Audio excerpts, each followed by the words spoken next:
여러분, 교회란 말이 그 원어에 보면 두 가지 합성어로 되어 있습니다. 그 에크라고 하는 전치사, 그게 아우럽이라고 하는 뜻이 있고, 또 그 다음에 칼레오, 그 콜이라고 하는 불렀다라고 하는 그런 뜻이 있습니다. 즉 세상으로부터 부르심을 받은 사람들, 바로 이게 교회라고 하는 겁니다.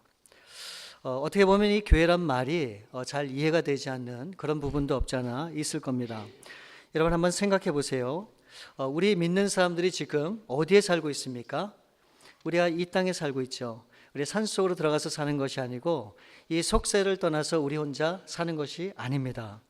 우리가 지금 발붙이고 사는 것이 이 세상인데, 이 세상으로부터 부르심을 받았다라고 그렇게 얘기를 하고 있는 거예요.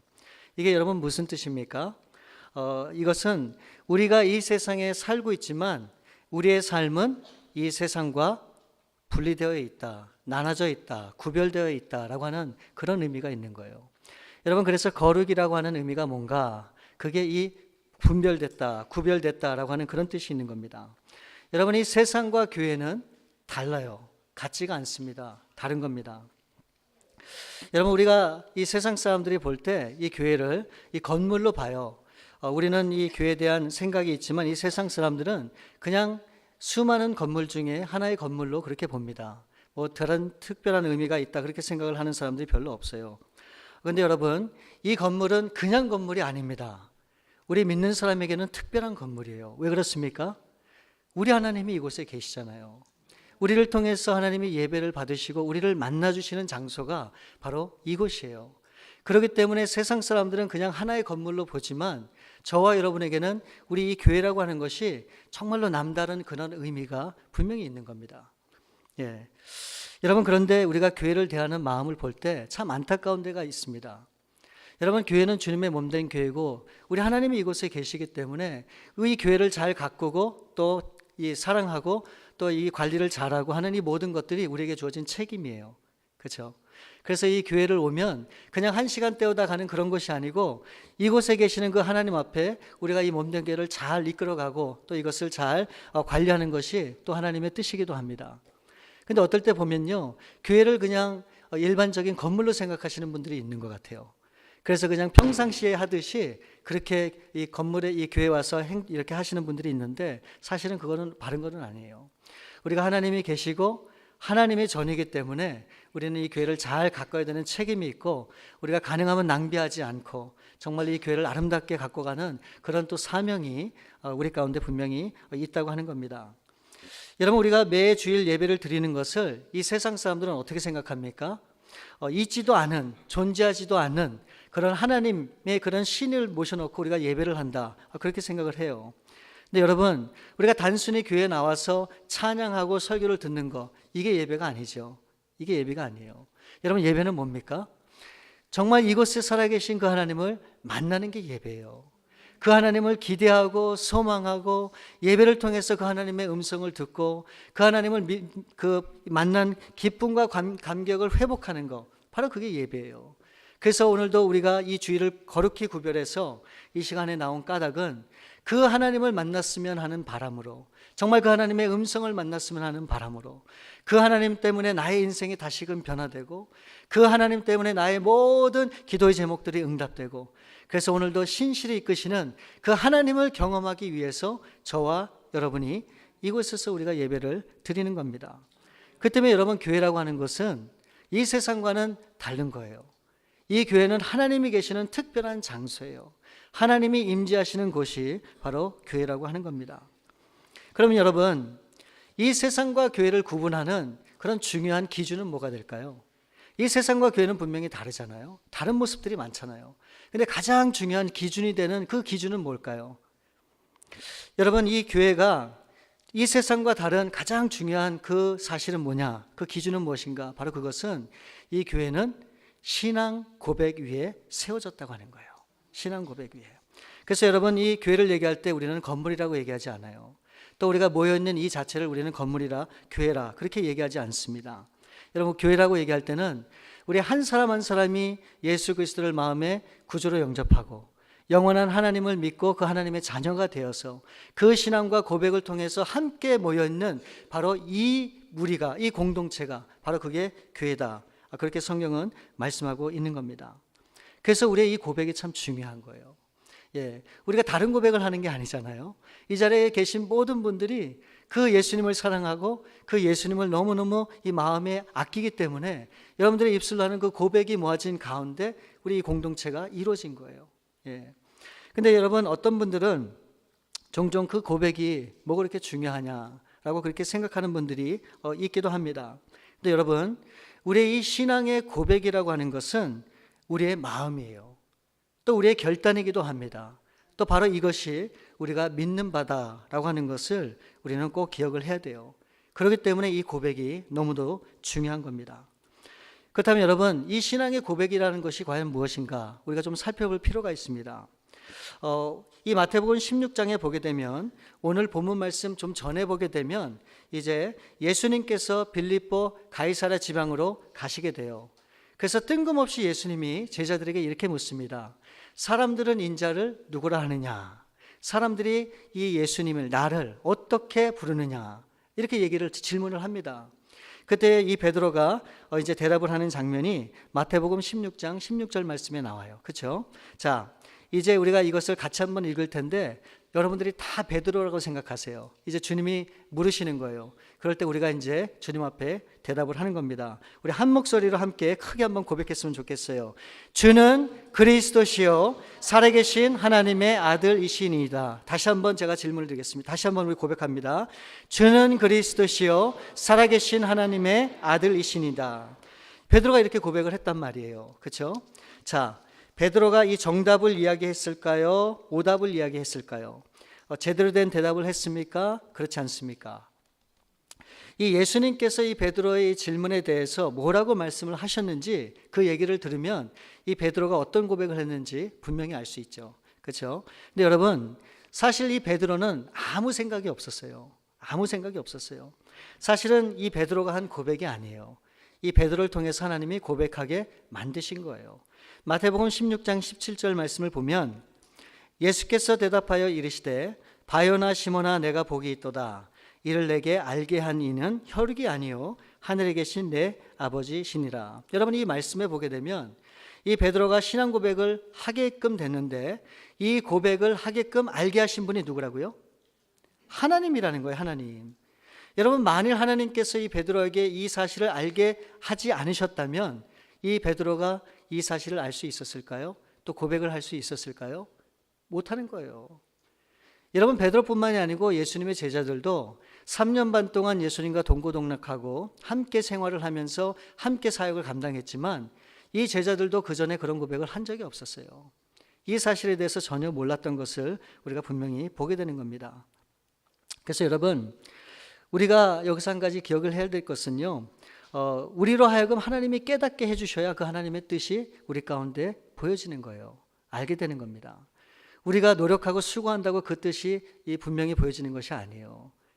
하나님이 우리로 하여금 알게 해주셔야 되는 거예요. 그렇기 때문에 우리가 기도하는 그 이유가 거기에 있는 거예요. 왜 기도합니까? 우리가 하나님의 뜻을 모르기 때문에, 우리가 하나님의 뜻을 알려달라고 천심으로 하나님을 붙들 때 우리 하나님이 그 뜻을 보여주시고 그 보여주신 뜻을 붙잡고 우리가 믿음으로 살아가게 되는 거예요. 근데 여러분, 오늘 이 신앙의 고백을 통해서 놀라운 일이 벌어지는 그런 계기가 생기게 됩니다. 자, 이제 베드로의 고백 이후에 어떻게 됐는가? 마태복음 16장 18절 말씀을 보시면 또 내가 내게 이르노니 너는 베드로라. 내가 이 반석 위에 내 교회를 세우리니 음부의 권세가 이기지 못하리라. 예수님께서 이 베드로의 신앙 고백을 통해서 말씀하시는 거예요. 내가 이제 교회를 세우시겠다는 겁니다. 이제 내가 꿈꾸고 바랐던 그런 교회를 만드시겠다는 거예요. 그러고 나서 거기서 그치지 않고 이제 한 말씀 더 하세요. 20절 말씀에 보니까 이에 제자들에게 경고하사 자기가 그리스도인인 것을 아무에게도 이르지 말라 하시니라. 예수님께서 자신이 하나님의 아들 그리스도인 것을 아무에게도 나타내지 말라는 거예요. 소문을 내지 말라고 그렇게 말씀을 하십니다. 이제 이런 대화를 나눈 가운데 이제 오늘 본문 말씀 21절을 보시면 여기에 중요한 단어가 등장이 됩니다. 이때로부터. 여러분, 이때가 어느 때입니까? 이 베드로가 신앙 고백을 한 이유를 가리켜요. 신앙 고백 이유를 말씀하는 겁니다. 21절 말씀에 보면 이때로부터 예수 그리스도께서 자기가 예루살렘에 올라가 장로들과 대제사장들과 서기관들에게 많은 고난을 받고 죽임을 당하고 제3일에 살아나야 할 것을 제자들에게 비로소 나타내시니. 여러분, 예수님께서 죽으실 것과 부활하실 것을 그 전에 말씀하신 적이 없으십니다. 그런데 이 베드로의 신앙 고백 이후에 예수님께서 앞으로 돼야 될 일에 대해서 이 베드로에게 말씀을 하시는 거예요. 여러분, 그 전에는 이 베드로가 준비가 전혀 안 됐어요. 그래서 하나님이 하나님의 뜻을 온전히 나타낼 수도 없었고 그것을 이해할 수도 없었어요. 그러나 이 베드로가 신앙 고백을 한 이후에 우리 예수님께서 생각하실 때, 아, 이제야말로 때가 됐구나, 이제야말로 준비가 됐구나, 이제 그런 생각을 하시게 된 겁니다. 여러분, 우리가 생각해야 할 것은 우리의 이 신앙 고백이라고 하는 거 참 중요해요. 참 중요합니다. 왜 그렇습니까? 우리의 이 고백이라고 하는 것은 우리의 결단이기 때문에 그래요. 예. 여러분, 세상도 그렇고 우리 신앙도 마찬가지고 뭔가 어떤 일을 하기 위해서는 반드시 뭘 해야 됩니까? 결단을 해야죠. 그리고 고백을 해야죠. 내가 앞으로 이렇게 하겠다, 내가 앞으로 저렇게 하겠다, 나에게 이런 기회가 주어지면 난 이렇게 할 것이야 라고 하는 그런 기대와 소망을 가지고 결단을 하는 게 우선되어야 되는 겁니다. 여러분, 그래서 우리가 하나님의 역사를 이루기 위해서는 반드시 우리 가운데 이런 결단의 마음이 있어야 되는 거예요. 여러분, 에스더를 보세요. 이 에스더 왕후는 어떻습니까? 죽음은 죽으리이다. 이스라엘 백성들을 구하기 위해서, 이스라엘을 구하기 위해서 아무 때나 왕 앞에 나갈 수 없잖아요. 근데 이 에스더가 어떻게 합니까? 믿음을 가지고 결단하고 고백하고 이제 담대히 왕에게 나가는 거예요. 그때 하나님이 그 믿음과 결단을 보시고 이 이스라엘을 구원하는 하나님의 놀라운 역사를 우리가 경험하게 되는 거예요. 여러분, 다니엘은 어떻습니까? 이제 왕위의 어떤 것에도 절을 하면 이제 죽이겠다라고 하는 그런 조서를 내렸어요. 이 다니엘이 그것을 알고 있었단 말이죠. 근데 어떻게 합니까? 예루살렘을 향하여 창문을 열고 이전에 했던 것처럼 하루에 3번씩 하나님 앞에 전심으로 기도를 하는 거예요. 여러분, 이게 어떻게 가능합니까? 어떻게 이런 신앙의 결단이 있을 수 있습니까? 이 결단은 한 번으로 되는 것이 아니라고 하는 것을 우리는 알 수 있어요. 매일매일 그 주님과 하나님과 동행하면서 그 하나님 앞에 작은 우리의 마음을 결단하면서 나아갈 때 결국은 이런 큰 결단도 하게 되고 이런 모습을 통해서 하나님 앞에 영광을 돌리게 되는 그런 모습을 우리가 보게 되는 거예요. 여러분, 우리의 이 작은 고백이 모아졌을 때 하나님의 놀라운 역사를 이뤄가는 겁니다. 예, 이 세상을 보면 온갖 죄악들밖에 없어요. 세상을 보면 온갖 좌절밖에 없어요. 실망밖에 없어요. 여러분, 이 세상을 향해서 하나님의 뜻이 분명히 있잖아요. 그 뜻을 이뤄가기 위해서 우리가 어떻게 해야 됩니까? 우리의 시작은 뭡니까? 결단을 해야 되는 거예요. 하나님, 내가 부족하지만 이 세상을 변화시키기 원합니다. 우리 교회를 통해서 이 일을 만들어주시고 역사하여 주옵소서. 우리가 그런 고백들이 모아졌을 때 하나님의 힘이 우리 가운데 주어지고 그 힘으로 세상을 향해서 세상을 변화시키는 하나님의 일꾼들로 우리가 쓰임을 받게 되는 거예요. 그 세상을 바꾸는 건 딴 거 아니에요. 우리의 마음속에 이런 작은 결단이 시작이 돼야 된다고 하는 겁니다. 여러분, 3월 5일부터 3월 25일이 무슨 날인지 아십니까? 무슨 날인지 아시는 분 계세요?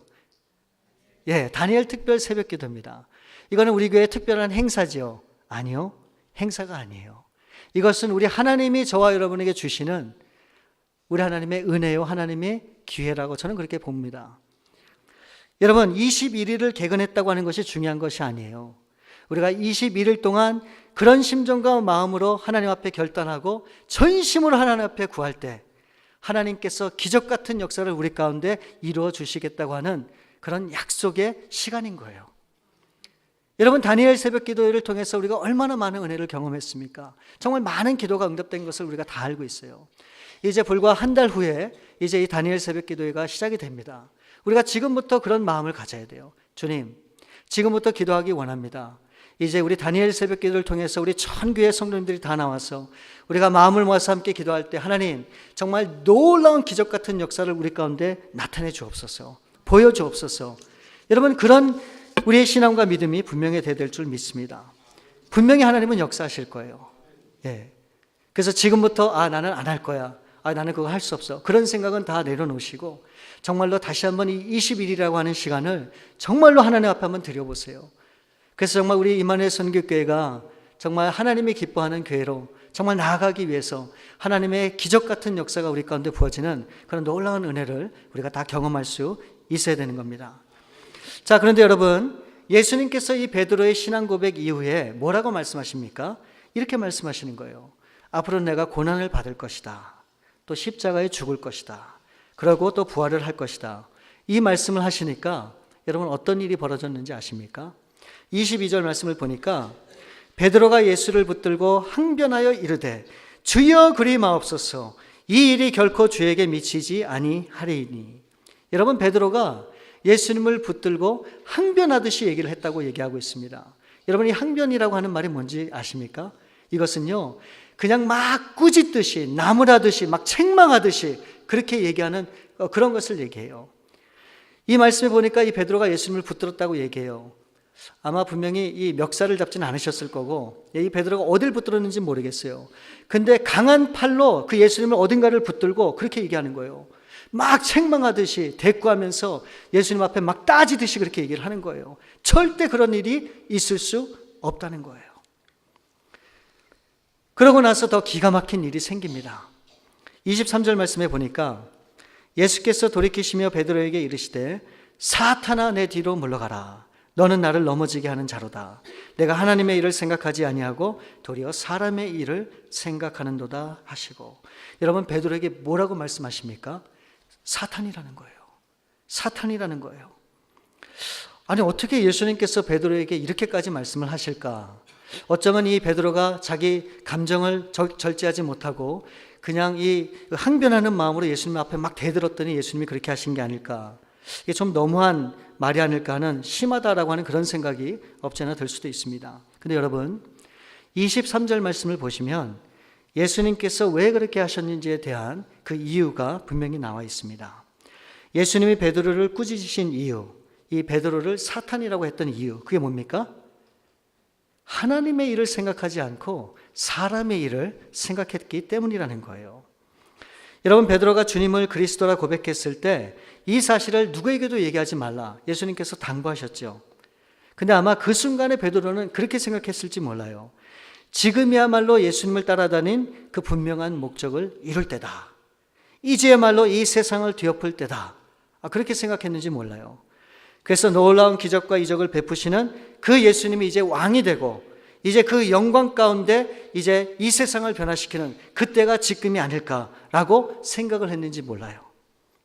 근데 여러분, 그런 마음의 기대와 소원이 있었던 이 베드로를 향해서 우리 예수님께서 뭐라고 말씀하십니까? 이제 곧 죽게 된다는 거예요. 죽게 된다.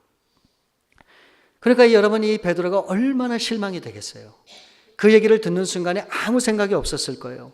이제는 자신이 바라고 원했던 예수님을 따라다녔던 그 모든 기대가 이제는 다 무너지고 사라지게 된 겁니다.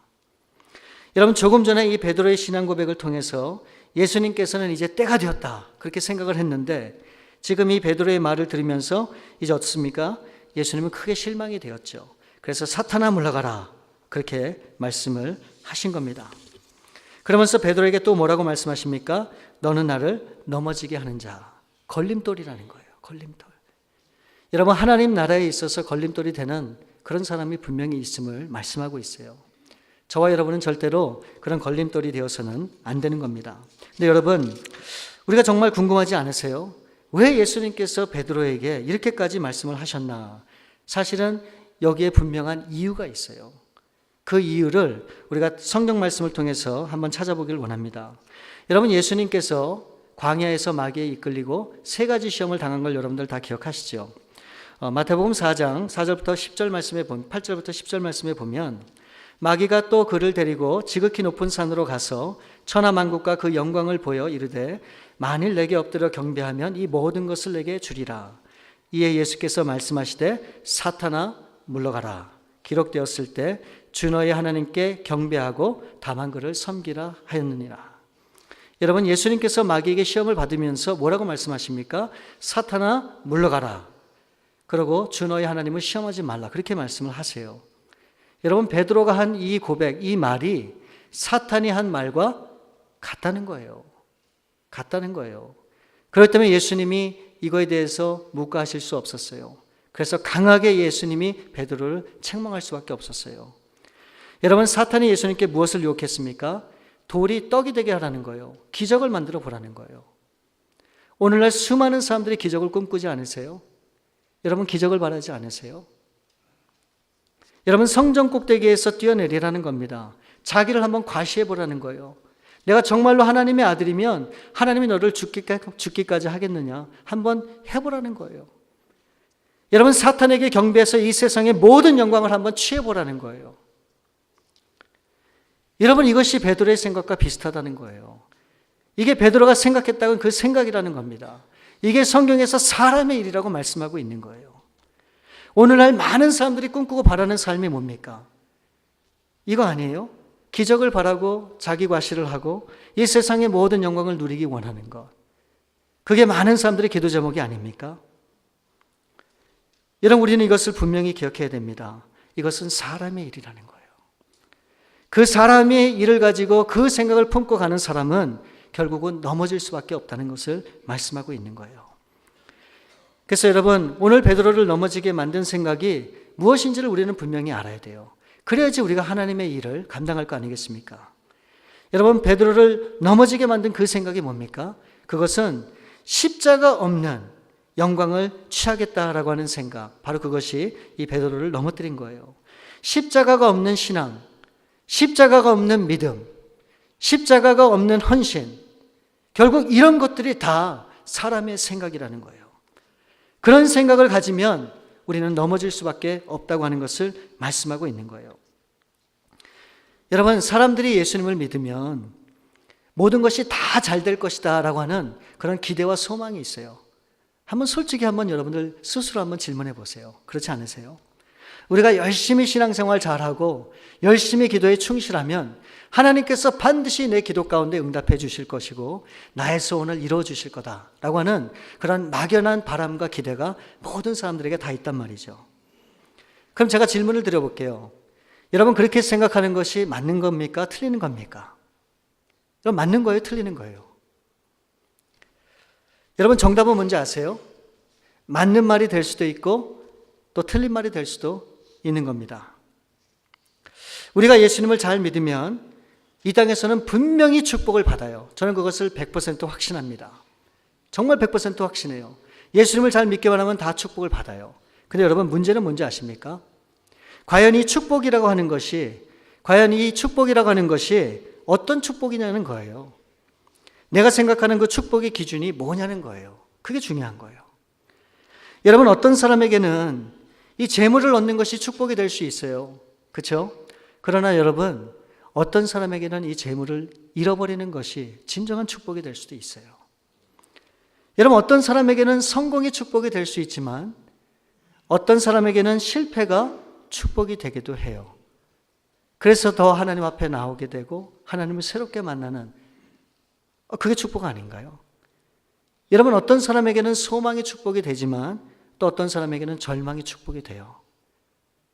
나의 소망은 이 땅에 없음을 기억하고 오로지 소망 되신 그 주님 앞에 나올 수 있는 기회가 되기 때문에 그래요. 여러분, 만일 우리가 이 땅에서 모든 것이 다 잘 되고 풍어렵고 우리가 원하는 모든 것이 다 채워지면 그것이 진정한 축복이라고 여러분 말할 수 있으세요? 만일 그렇다면 이 세상의 모든 그리스도인들은요, 다 그렇게 살아야 돼요. 조금도 부족한 것이 없어야 돼요. 완벽해야 돼요. 그렇지 않겠어요? 근데 여러분, 우리 주위를 이렇게 살펴보게 되면요, 예수님을 너무너무 사랑하시고 정말로 예수님을 위해서 그 모든 삶을 드리시는 그런 귀한 분들이 있잖아요. 근데 그 삶이 어려운 분들이 있단 말이에요. 예수님을 잘 믿으면서도 고통 가운데 있는 분들이 있어요. 예수님을 신실히 잘 따라가면서도 삶의 어려움으로 신음하시는 그런 분들이 있단 말이죠. 여러분, 그런 것들은 어떻게 생각을 하시겠습니까? 여러분, 우리 하나님의 축복이라고 하는 것은 우리 개개인들을 향해서 다 주시는 바가 틀리기 때문에 우리가 뭐라고 얘기할 수 없어요. 그래서 그 축복에 대한 기준은 없어요. 근데 여러분, 사람의 일을 생각하는 사람들은 어떤지 아십니까? 사람의 일을 생각하는 사람들은 이렇게 생각을 합니다. 고난은 절대 아니라는 거예요. 실패는 절대 나에게 와서는 안 된다는 거예요. 반드시 성공만이 나의 삶에 있어야 된다고 그렇게 얘기를 해요. 더군다나 죽는다고 하는 것은 있을 수 없는 일이다. 그렇게 단정을 짓는단 말이죠. 여러분, 도대체 베드로가 무엇 때문에 예수님이 그렇게 말씀하실 때 예수님 앞에 항변을 합니까? 도대체 무엇 때문에 이 베드로가 예수님 앞에 그렇게 따져야 되냐고요. 그 이유가 뭐예요? 그 베드로는 하나님의 일을 생각하지 않았던 거예요. 하나님의 뜻이 무엇인지를 알지 못했던 거예요. 그래서 여러분, 우리는 정말로 하나님의 일이 뭔가를 아는 것이 참 중요해요. 여러분, 하나님의 일이 무엇입니까? 21절 말씀에 보면 이때로부터 예수 그리스도께서 자기가 예루살렘에 올라가 장로들과 대제사장들과 서기관들에게 많은 고난을 받고 죽임을 당하고 제3일에 살아나야 할 것을 제자들에게 비로소 말씀하시니, 여러분, 예수님께서 앞으로 고난을 받으시고 십자가에 돌아가실 거라는 거예요.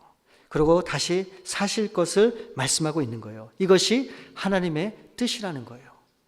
근데 이거는 예수님만 그랬던 게 아니에요. 예수님께서 저와 여러분에게 뭐라고 말씀하셨는지 아십니까?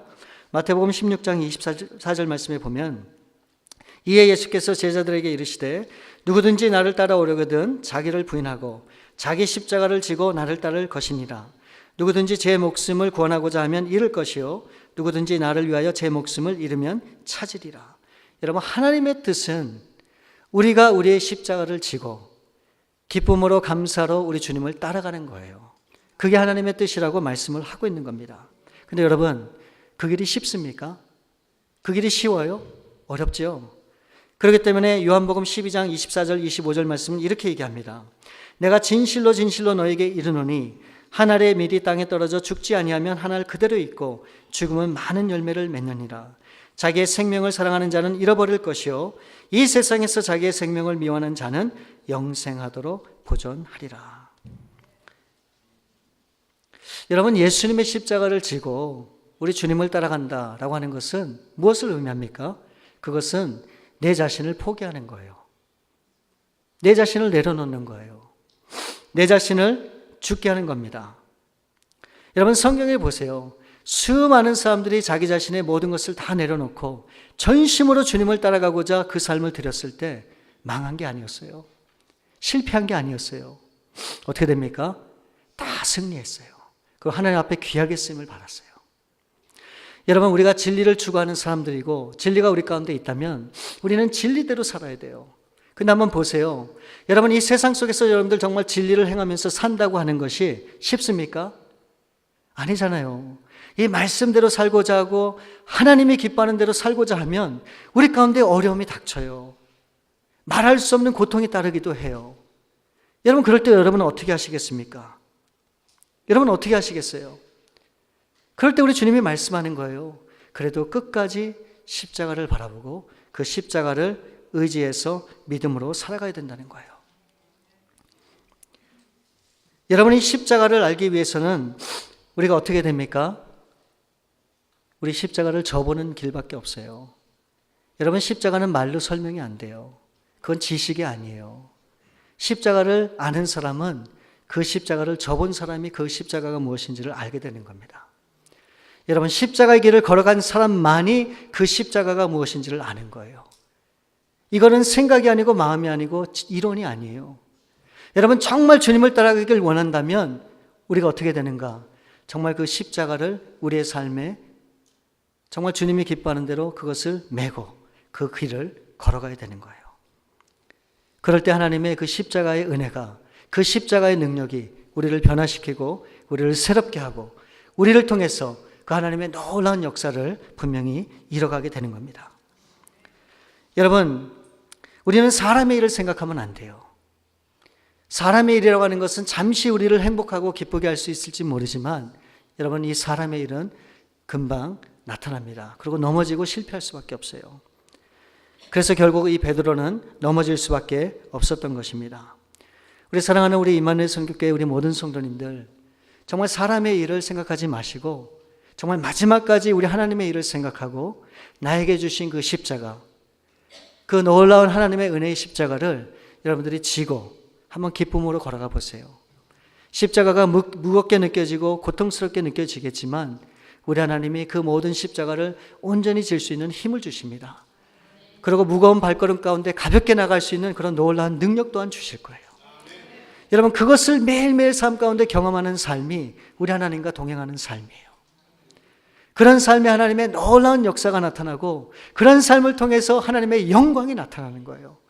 여러분, 한 사람 한 사람이 이 세상 곳곳에 여러분들의 위치에서 그런 십자가를 지고 나갈 때 정말 주위에 있는 수많은 사람들이 그 십자가를 보고 우리 주 앞에 돌아오는 역사가 있게 되는 겁니다. 여러분, 이런 놀라운 변화를 정말 감당하시고 이뤄가시는 우리 임마누엘 선교회 우리 모든 성도들 될 수 있기를 우리 주님의 이름으로 축원을 드립니다.